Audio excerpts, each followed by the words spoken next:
இது வந்து ஜோர்டான் பார்டரால உள்ள வருகிற காட்சிகளை தான் நீங்க பார்க்குறீங்க. இன்றைக்கு உள்ளே வரக்கூடிய இந்த உணவுகள் ஜோர்டான் பார்டராக இருந்தாலும் சரி, ஈஜிப்டுடைய பார்டராக இருந்தாலும் சரி, இதை திறக்கிற அதிகாரம் ஜோர்டானுக்கும் ஈஜிப்டுக்கும் இருக்குது.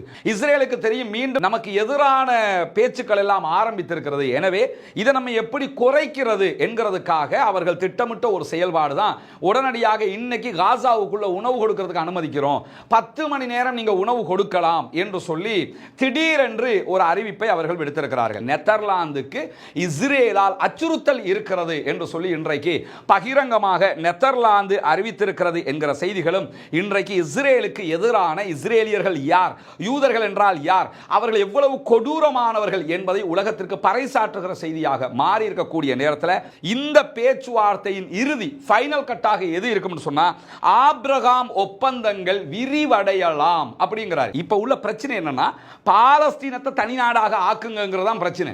ஆனா அமெரிக்கா என்ன பண்ணுதுன்னு சொன்னா பாலஸ்தீனத்தை தனிநாடாக ஆக்குறதுக்கு முன்னாடி இஸ்ரேலை தனிநாடாக ஒப்புக்கொண்டு அரபு நாடுகள் எல்லாம் இஸ்ரேலோட இணைஞ்சுக்கிறங்க, இஸ்ரேலோட நட்பு பாராட்டிக்கிறங்க, இஸ்ரேலை ஒரு நாடாக அங்கீகரிச்சுக்கிறங்க என்கிற வேலையை பார்க்கறாங்க. ஸ்டீவ் விட்காஃபினுடைய அறிக்கையில் என்ன சொல்றாருன்னு சொன்னா,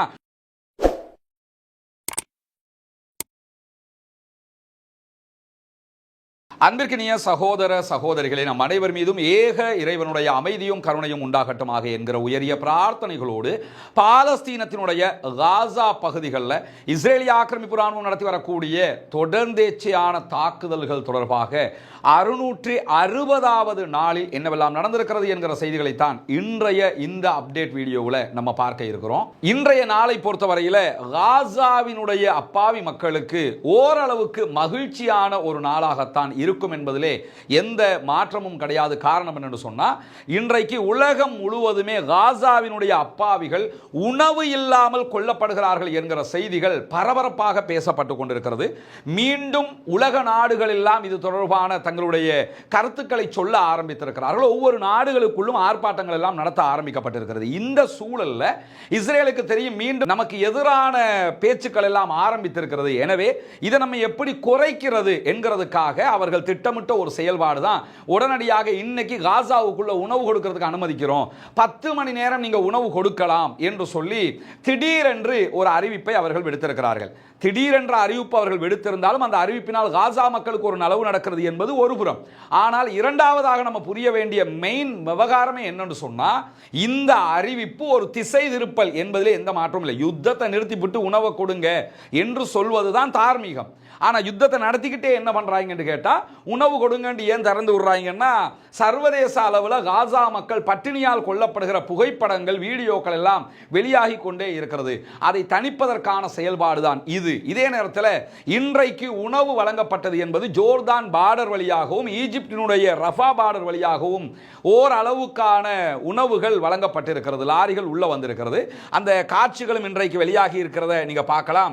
இது வந்து ஜோர்தான் பார்டரால உள்ள வருகிற காட்சிகளை தான் நீங்க பார்க்குறீங்க. இன்றைக்கு உள்ளே வரக்கூடிய இந்த உணவுகள் ஜோர்டான் பார்டராக இருந்தாலும் சரி, ஈஜிப்டுடைய பார்டராக இருந்தாலும் சரி, இதை திறக்கிற அதிகாரம் ஜோர்டானுக்கும் ஈஜிப்டுக்கும் இருக்குது. உள்ள போனதுக்கு அப்புறம் என்ன நடக்கும்ங்கிறது ரெண்டாவது. ஆனா அவங்களே திறக்காம மூடி வைத்திருக்கக்கூடிய சூழல் இருக்கிறது. கேட்டா எங்களுக்கு இஸ்ரேல் வந்து திறக்க அனுமதிக்கலங்கிறாங்க. பார்டர் உன் கையில் இருக்குதுன்னா திறந்துட வேண்டியதானே என்கிற கேள்விதான் உலகம் முழுவதும் எழுப்பப்படுகிற நிலையில இதை தாண்டி இன்றைக்கு ஏர்ட்ரூப்பும் செய்யப்பட்டிருக்கிறது என்கிற காட்சிகளும் இன்றைக்கு வெளியாகி இருக்கிறது. இன்றைக்கு ஜோர்டானுடைய விமானங்களும் அதே போன்று UAE ஐக்கிய அரபு அமீரகத்தினுடைய விமானங்களும் இன்னைக்கு உணவுகளை பாராசூட் வழியாக ஏர்ட்ரூப் பண்ணியிருந்தாங்க. கிட்டத்தட்ட 25 டன் உணவுகள் ஏர்ட்ரூப் வழியாக வழங்கப்பட்டிருக்கக்கூடிய செய்திகளும் வெளியாகி இருக்குது.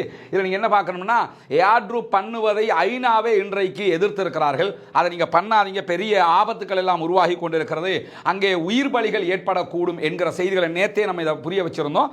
இப்படியான ஒரு சூழல்ல தான் UAEயும் ஜோர்டானும் இன்றைக்கு ஏர்ட்ரூப் பண்ணியிருக்கிறாங்க. இத்தனை நாளா பண்ணாம திடீர்னு இன்னைக்கு தான் அவைகளும் பண்ணிக்கிட்டு இருக்கிறாங்கன்னா எல்லோருமே நடிக்கிறார்கள் என்பதையும் நம்ம புரிஞ்சுக்கிறோம்.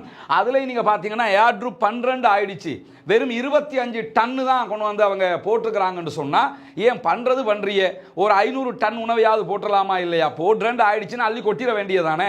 அதை கூட அவங்க செய்யல. வெறுமனே 25 டன் உணவுகள் தான் ஏர்ட்ரூப் பண்ணப்பட்டிருக்கக்கூடிய சூழல் இன்றைக்கு உருவாகி இருக்கிற நிலையில தான் ஐநா ஐநாவினுடைய நிபுணர் இந்த ஏர்ட்ரூப் பண்ணுறதை நிறுத்திட்டு காசா பார்டரை திறந்து விடுங்க, அதனூடாக உள்ளே உணவுகளை கொண்டு வருவதற்கு அனுமதிக்க வேண்டும் என்று சொல்லியிருக்கக்கூடிய சூழலில் காசாவினுடைய உள்விவகார அமைச்சகம் இன்றைக்கு வெளியிட்டிருக்கக்கூடிய அறிவிப்பில் என்ன சொல்லியிருக்கிறாங்கன்னு சொன்னால், கிட்டத்தட்ட ஒரு நாளைக்கு குறைந்தது 600 லாரிகளில் உணவு வேணும். அதுக்கு குறைய நீங்கள் உணவெல்லாம் கொடுத்து காசா மக்களை கண்ட்ரோல் பண்ண முடியாமல் இருக்குது. ஏன்னா 25 லட்சம் மக்கள் இருக்கிறாங்க. 25 லட்சம் மக்களுக்கு குறைந்தது ஒரு நாளைக்கு ஒரு 2500 லாரியாவது உள்ள வரணும். ஆனால் மினிமம் என்ன கேட்குறாங்கன்னா 600 லாரிகளாவது வந்தால்தான் இந்த பஞ்சத்தை கட்டுப்படுத்த முடியும் என்கிறது பாலஸ்தீனத்தினுடைய அமைச்சகம் என்கிற செய்திகளும் இன்றைக்கு வெளியாகி இருக்கக்கூடிய சூழலை நம்ம பார்க்கிற அதே நேரம் இன்றைய தினம் வித்தியாசமான மேலதிக ஒரு அறிவிப்பை நெதர்லாந்து வெளியிட்டிருக்கிறது. என்ன அறிவிப்புன்னு சொன்னா, தன்னுடைய நாட்டுக்கு அச்சுறுத்தலான நாடு என்கிற ஒரு பட்டியல் அவங்க உருவாக்கி இருக்கிறாங்க. முதலாக உருவாக்கப்பட்ட ஒரு பட்டியல். அதிலே முதலாவதாக இணைக்கப்பட்டிருக்கக்கூடிய நாடாக இஸ்ரேல் தான் இருக்கிறது. நெதர்லாந்துக்கு இஸ்ரேலால் அச்சுறுத்தல் இருக்கிறது என்று சொல்லி இன்றைக்கு பகிரங்கமாக நெதர்லாந்து அறிவித்திருக்கிறது என்கிற செய்திகளும் இன்றைக்கு இஸ்ரேலுக்கு எதிரான இஸ்ரேலியர்கள் யார், யூதர்கள் என்றால் யார், அவர்கள் எவ்வளவு கொடூரமானவர்கள் என்பதை உலகத்திற்கு பறைசாற்றுகிற செய்தியாக மாறி இருக்கக்கூடிய நேரத்தில் இரண்டாவது வீடு இது சகோதரர் ரியாசுக்குரிய வீடு.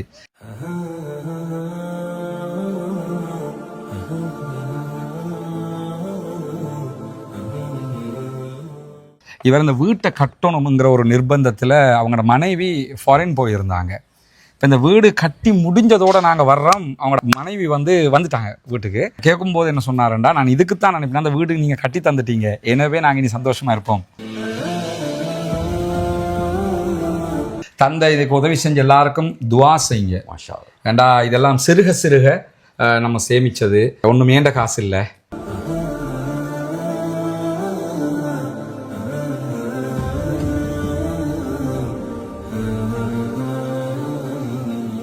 என் பிள்ளைகள் இப்போ நிம்மதியாக பழக்கக்கூடிய அளவுக்கு நிம்மதியாரி அல்லாஹ் அவங்களோட எண்ணங்களை பேசாக்குவான் இன்ஷா அல்லாஹ்.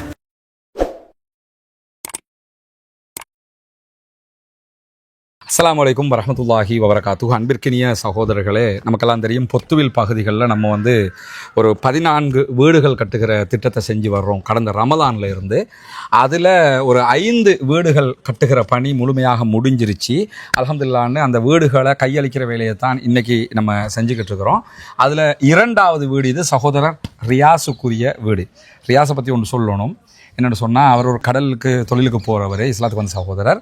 இதே நேரத்தில் நான் சொன்னால் ரியாஸ் தப்பாக எடுத்துக்கிறவாரோ தெரியல, இவர் இந்த வீட்டை கட்டணுங்கிற ஒரு நிர்பந்தத்தில் அவங்களோட மனைவி ஃபாரின் போயிருந்தாங்க. இப்போ இந்த வீடு கட்டி முடிஞ்சதோடு நாங்கள் வர்றோம். அவங்களோட மனைவி வந்துட்டாங்க வீட்டுக்கு. அப்போ கேட்கும்போது என்ன சொன்னாருண்டா, நான் இதுக்குத்தான் நினைப்பேன், அந்த வீடு நீங்கள் கட்டி தந்துட்டீங்க, எனவே நாங்கள் இனி சந்தோஷமாக இருப்போம். பரவாயில்ல தான் ரியாஸ் இதை சொன்னதுக்கு? பிரச்சனை சரியா?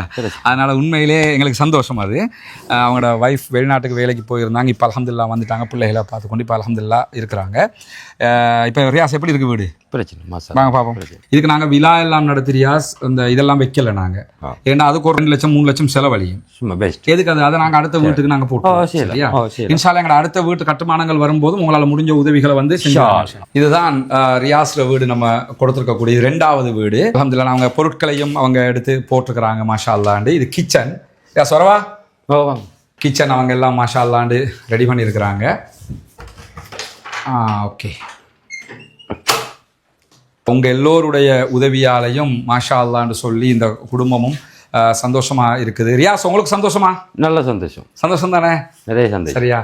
உங்கள் வீடு உங்களை கையில் ஒப்படைச்சிட்டோமே. மாஷா அல்லாஹ். சரியா? தந்தை இதுக்கு உதவி செஞ்ச எல்லாருக்கும் துவா செய்யுங்க. மாஷா அல்லாஹ். ஏண்டா இதெல்லாம் சிறுக சிறுக நம்ம சேமித்தது, ஒன்றும் ஏண்ட காசு இல்லை.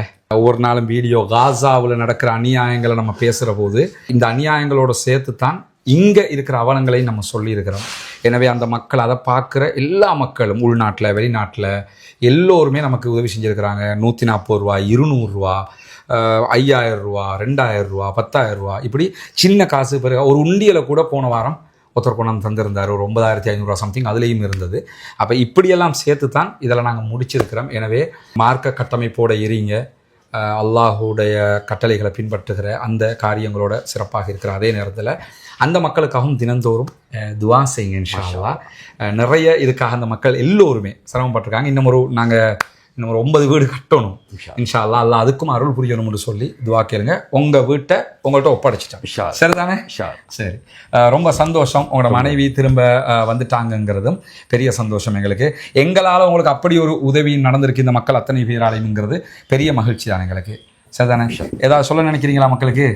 மக்களுக்கு நான் சொல்லிக் கொடுக்குறது, எனக்கு நிறைய கனவு இருந்தேன், அந்த கனவு எனக்கு நிறைவேற்றி, அதனால் ரொம்ப சந்தோஷப்படுறேன். நான் இப்படி ஒரு கனவு நான் நிறைய காலங்கள் நான் இப்படி நினைச்சுன்னு இருந்தேன். எனக்கு அமைஞ்சிட்டு என் பிள்ளைகள் இப்போ நிம்மதியாக படக்கக்கூடிய அளவுக்கு நிம்மதியாரி ஒழுவாமல் சாமக்கியாமல் நிம்மதியாக படக்கக்கூடிய அளவுக்கு இப்போ எனக்கு நிம்மதியாரி. அந்த அளவுக்கு நான் நன்றி சொல்லி அல்லாஹ் போதுமானவன். அல்லாஹ் உங்களோட எண்ணங்களை பேசாக்குவான் இன்ஷா அல்லாஹ். உங்களுக்கும் இது திருப்தியாக இருக்குதுங்கிறது எங்களுக்கு பெரிய திருப்தியாக இருக்குது ரியாஸ். சரியா? நல்ல திருப்தி. ரொம்ப இந்த வீடு கட்டுகிற நேரத்தில் நம்மளோட ஃபௌமிக்கு ரொம்ப ஹெல்ப்பாக இருந்தார். ஃபௌமி வாங்க, எல்லாரையும் பேசக்கலாம், உங்களை பேச முடியலுமா? வாங்க. இந்த 5 வீடுகளையும் இதுவரைக்குமே, அடுத்து மீது இன்னும் 9 வீடு இருக்குது. இந்த ப்ராஜெக்ட் எல்லாத்தையும் பண்ணுறது தளபதி தான் நமக்கு இங்கே. ரியாஸ் ரொம்ப ஒத்துழைப்பாக, இவர் கடல் வேலைக்கு போகிறவர், சூப்பர்வைசர் மாதிரி இருந்தார். வீட்டு வேலை நடக்கிற டைமில் ரியாஸ் கடலுக்கும் போக மாட்டார், இங்கே நின்று வீட்டு வேலை அவரும் ஒத்துழைப்பாக இருப்பார்.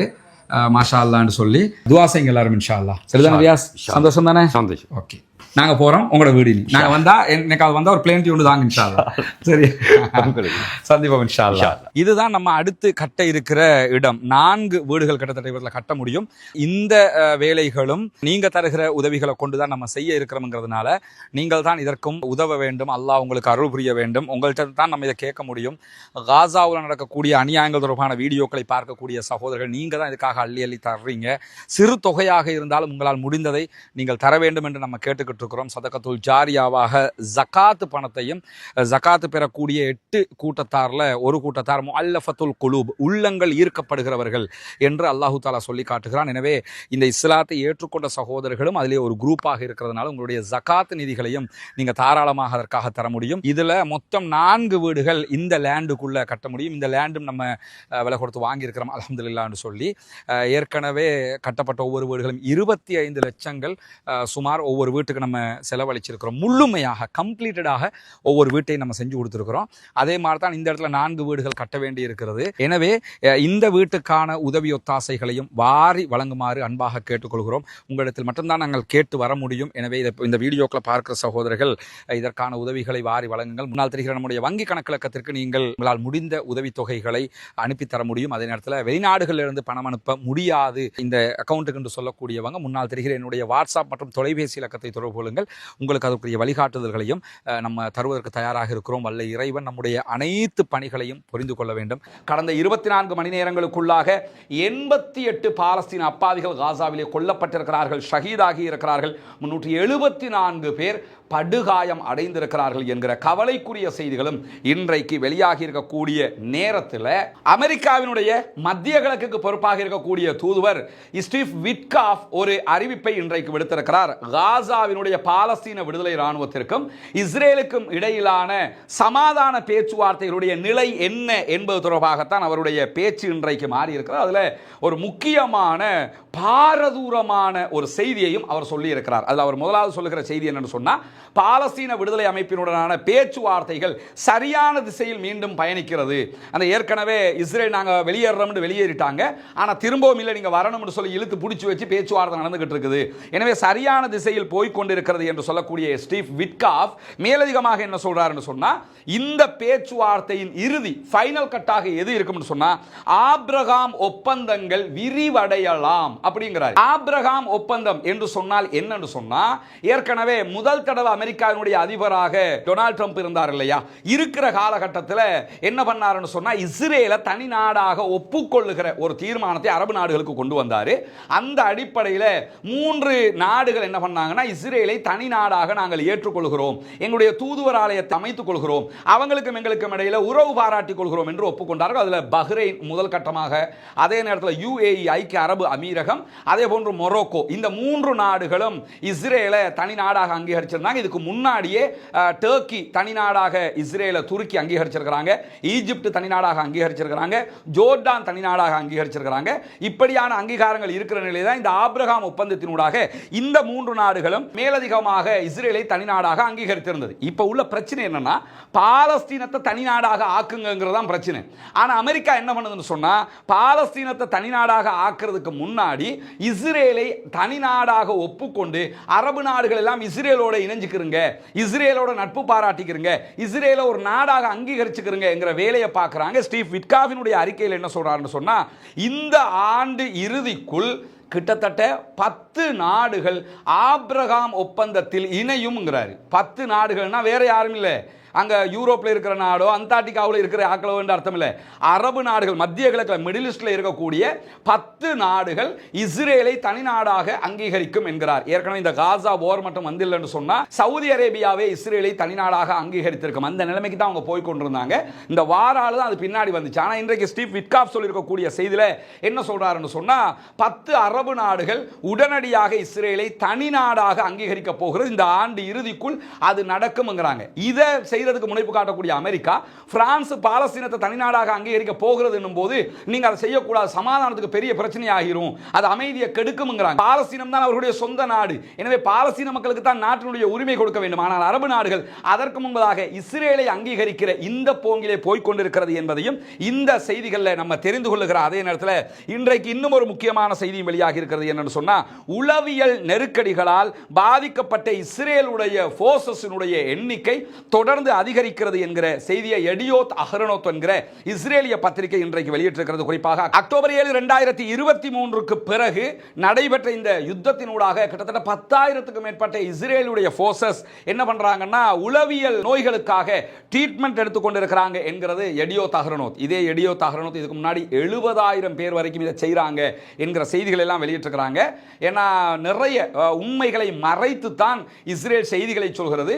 இன்னைக்கு வெளியாக இருக்கிற செய்தியில் 10,000 பேர் இருக்கிறாங்க. சரி, 10,000 பேருக்கு பைத்தியம் பிடிச்சிருக்குன்னு அர்த்தம். அந்த மாதிரி உளவியல் நோய்களுக்கு பாதிக்கப்பட்டிருக்கிறாங்க. மன அழுத்தத்தால் பாதிக்கப்பட்ட பெரும்பாலானவர்கள் இளைஞர்களாக இருக்கிறார்கள். இந்த வார்ல காசாவில் சண்டையிட்டு அவங்களுக்கு மன அழுத்தம் ஏற்பட்டிருக்கிறது.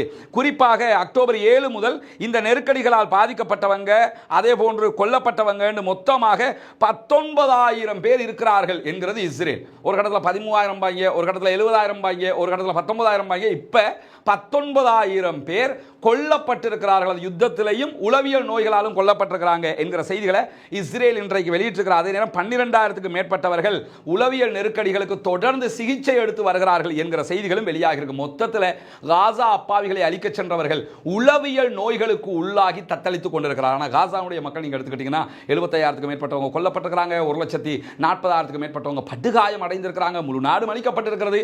ஆனால் அவங்களுக்கு உளவியல் ரீதியாக இந்த மாதிரி நிலைமை இருக்குதான்னு சொல்லி பார்த்தீங்கன்னா அல்லாஹ்வுடைய உதவியில் அப்படி எந்த செய்திகளையும் நீங்கள் பார்க்க முடியாது. காரணம் என்ன தெரியுமா? வைதா அசாபத்துஹும் முஸீபா காலு இன்னா லில்லாஹி வ இன்னா இலைஹி ராஜிஊன். இஸ்லாத்தினுடைய அடிப்படை கான்செப்டே அதுதான். உங்களுக்கு ஏதாவது துன்பம், கஷ்டம், துயரம், முசீபத்துகள் ஏற்படுகிறதா, இன்னா லில்லாஹி வ இன்னா இலைஹி ராஜிஊன் சொல்லிக்கிட்டு போய்கிட்டே இருங்க. மௌத்தா போனா மட்டும் சொல்றது இல்லை. இது என்ன கஷ்டம் வந்தாலும் இன்னா லில்லாஹ், என்ன மகிழ்ச்சி வந்தாலும் அல்ஹம்துலில்லாஹ், அந்த ஒரு தத்துவம் அவர்களிடத்தில் இருக்கிறதுனால, இஸ்லாத்தினுடைய அடிப்படையை புரிந்திருக்கிற காரணத்தினால இவ்வளவு அழிவுகள் ஏற்பட்டும் அவர்களால் நெஞ்சை நிமிர்த்தி நிற்க முடிகிறது. ஆனால் இஸ்ரேலிய ஆக்கிரமிப்பு ராணுவத்தினால துவண்டு போய் இருக்கக்கூடிய காட்சிகள் நம்ம பார்க்கிற அதே நேரத்தில் இன்றைக்கு இஸ்ரேலுடைய முக்கியமான ராணுவ அதிகாரி ஒருவரை மேற்கோள் காட்டி எடியோத் அஹ்ரோனோத் இன்னொரு செய்தியை வெளியிட்டிருக்கிறார்கள் இஸ்ரேலுடைய பத்திரிகை. காசாவினுடைய போர் என்பது மிக மிக ஆபத்தானது, யுத்தத்தை முடிவுக்கு கொண்டு வாருங்கள் என்று அரசாங்கத்தை தொடர்ந்து நாங்கள் கேட்டுக்கிட்டு இருக்கிறோம். காசாவினுடைய யுத்தம் முடிவுக்கு வரணும். காரணம் என்னன்னு சொன்னா, அங்க இருக்கிற நம்முடைய படையை சேர்ந்தவர்கள் எப்பொழுதுமே மிக உச்சகட்ட ஆபத்தில் இருக்கிறார்கள். காசா பகுதியில் ஒவ்வொரு நாளும் எங்களுடைய நம்மளுடைய வீரர்களுடைய உயிர் வீணாக இழக்கப்பட்டு கொண்டிருக்கிறது. நேரம் நமக்கு சாதகமாக இல்லை. எனவே யுத்தத்தை முடிவுக்கு கொண்டு வாங்க. இல்லாத பட்சத்தில் நம்முடைய படையைச் சேர்ந்த எல்லோருமே அங்கே கொல்லப்பட வேண்டிய நிர்பந்தம் ஏற்படும் என்று இஸ்ரேலுடைய ராணுவ அதிகாரி ஒருவரை சொல்லுகிறார் என்கிற செய்திகளை இஸ்ரேலுடைய எடியோத் அஹரோனோத் பத்திரிகையும் இன்றைக்கு வெளியிட்டிருக்கிறார். அதே நேரம் பாலஸ்தீன விடுதலை ராணுவம் இன்றைக்கு 3 பகுதிகளில் கடுமையான தாக்குதல்களை நடத்தி இருக்கிறார்கள். குறிப்பாக பாலஸ்தீன விடுதலை ராணுவம் அதனுடைய துணை ராணுவ குழுவும் இணைந்து நடத்தி இருக்கக்கூடிய தாக்குதல் கான் யூனிஸுடைய தெற்கு பகுதியில் இருக்கக்கூடிய இஸ்ரேலுடைய கட்டளை அண்டு கட்டுப்பாட்டு மையத்தின் மீது தாக்குதல் நடத்தப்பட்டிருக்கிறது. கான் யூனிஸில் கொல்லப்பட்ட இஸ்ரேலுடைய படையைச் சேர்ந்தவர்களுடைய எண்ணிக்கை 3ஆக அதிகரித்திருக்கிறது இன்னொரு தாக்குதல்களில் என்று சொல்றாங்க. 3 பேர் மேலதிகமாக கொல்லப்பட்டிருக்கிறார். அதே நேரத்தில் கான் யூனிஸில் நடைபெற்ற மேலதிகமான ஒரு தாக்குதல்களில் இஸ்ரேலிய ஆக்கிரமிப்பு ராணுவத்தினுடைய மேலதிகமான இன்னும் ஒரு சிப்பாய் கொல்லப்பட்டிருப்பதாகவும் அவர்கள் ஒப்புக்கொள்கிறார்கள் என்கிற செய்திகள் வெளியாக இருக்கிறது. கோலானி படைப்பிரிவை சேர்ந்தவன் தான் இப்படி கொல்லப்பட்டிருக்கிறார் என்கிற செய்திகளையும் பார்க்க முடிகிறது. எனவே மொத்தமாக குறைந்தது 4 பேர் கொல்லப்பட்டிருக்கிறார்கள் என்கிற நிலையில் கான் யூனிஸ் ஆரம்பமாக நடந்த தாக்குதல்களில் எத்தனை பேர் கொல்லப்பட்டிருக்கிறார்கள் என்கிற செய்திகள் இதுவரை வெளியாகவில்லை. இந்த சூழலை நமக்கெல்லாம் தெரியும். காசாவில் உணவு கொடுங்க, காசா மக்களுக்கு உணவு கொடுக்காம இருக்கக்கூடாது என்று சொல்லி காசா மீதான கடற்படை முற்றுகையை உடைப்பதற்காக ஏற்கனவே ஃப்ரீடம் ஃப்ளோட்டிலா கப்பல்ல தன்பர்க் அவங்க வந்ததை போல இந்த தடவையும் என்ன பண்றாங்கன்னா ஹம்தலா என்கிற ஒரு கப்பல்ல நிறைய சகோதரர்கள் இணைந்து உணவுகளை எடுத்துக்கொண்டு நாங்கள் காசாவுக்கு வர்றோம் என்று வந்தாங்க.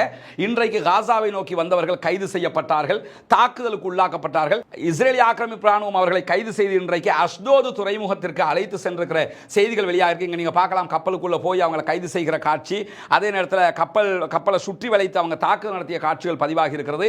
அந்த கப்பல் எந்த ரூட்ல வந்தது என்கிற செய்திகள் எல்லாம் பதிவாகி இருக்கிற அதே நேரத்தில் இந்த கப்பலுக்குள்ள இருந்த அல் ஜசீராவினுடைய பத்திரிகையாளரும் கைது செய்யப்பட்டிருக்கிறார் என்கிற செய்திகளும் இன்றைக்கு வெளியாகி இருக்கிறது.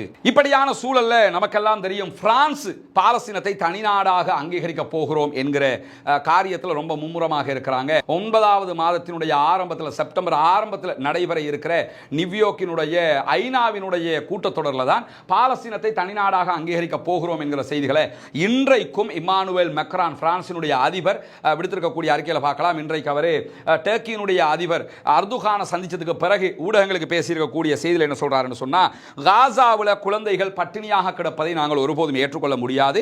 இருநாட்டு தீர்வுகளை மேற்கொள்வதுதான் எங்களுக்கு தேவையானது. அதை பற்றி தான் அர்துகானோடும் பேசியிருக்கிறேன் என்று சொல்லக்கூடியவர் பாலஸ்தீனத்தினுடைய அதே போன்று இஸ்ரேலுடைய பாதுகாப்பை உறுதி செய்வதற்கு தேவையான அனைத்தையும் நம்ம பண்ணணும், 2 நாடுமே பாதுகாப்பாக இருக்கணும் அப்படின்னு சொல்றாரு. அடுத்ததாக ஜூலை 28 அதே போன்று 29ஆம் தேதிகளில் நடைபெறுகிற நியூயார்க் மாநாடு இரு நாடுகள் தீர்வை அடிப்படையாக கொண்ட நிரந்தர தீர்வுக்கான புதிய பாதையாக இருக்கும் அப்படிங்கிறாரு. அடுத்த மாதம் 28 ஆரம்பிக்குது, அது அப்படியே செப்டம்பர் வரைக்கும் போகும். அந்த நேரத்தில் நாங்கள் பாலஸ்தீனத்தை தனிநாடாக அங்கீகரிக்க இருக்கிறோம் என்று சொல்லக்கூடியவர் இந்த அங்கீகாரம் என்பதில் எந்த விதமான பின்னடைவும் கிடையாது, அதை நாங்கள் செஞ்சே தீர்வோம் அப்படிங்கிறாரு.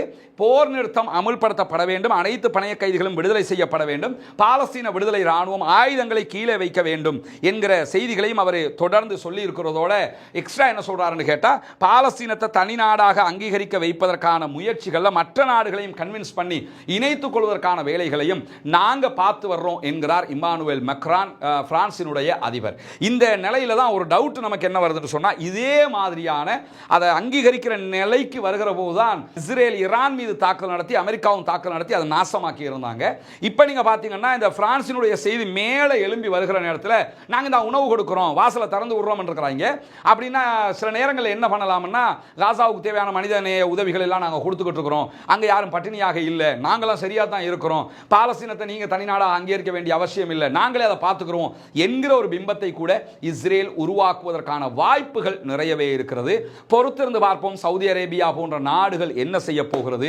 இம்முறையாவது பிரான்ஸை பாலஸ்தீனத்தை தனிநாடாக அங்கீகரிக்க வைக்கிற அந்த முனைப்பில் வெற்றி பெறுமா இல்லையா என்பதையெல்லாம் நம்ம பொறுத்திருந்து பார்க்க முடியும். பாலஸ்தீனம் வெற்றி பெற வேண்டும், பாலஸ்தீனம் சுதந்திரம் அடைய வேண்டும், பாலஸ்தீன அப்பாவிகளும் நம்மை போன்ற நிம்மதியானவர்களாக மாற வேண்டும், வாழ வேண்டும் என்கிற உயரிய பிரார்த்தனைகளோடு பாலஸ்தீன மக்களுக்காக பிரார்த்திக்கிறார். அதே நேரம் இஸ்ரேல் ஆக்கிரமிப்பு ராணுவத்திற்கு எதிராக குனூத்து நாசிலாவை ஓத மறந்து விடாதீர்கள் சகோதரர்களே, அன்பர்களே, நண்பர்களே, தாய்மார்களே என்கிற கோரிக்கைகளோடு பாலஸ்தீன மக்களுக்காக ஜனநாயக ரீதியாகவும் குரல் எழுப்புவோமாக. வாஹிர் தஅவானா அல்ஹம்துலில்லாஹி ரப்பில் ஆலமீன்.